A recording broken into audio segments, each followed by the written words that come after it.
Nuclear weapons इंसानों द्वारा बनाया गया अब तक का सबसे खतरनाक हथियार।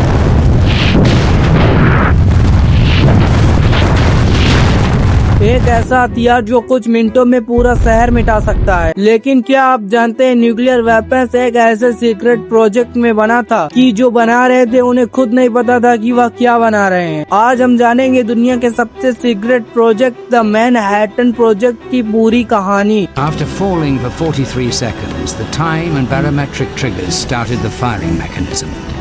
A uranium bullet fired down a barrel into a uranium target.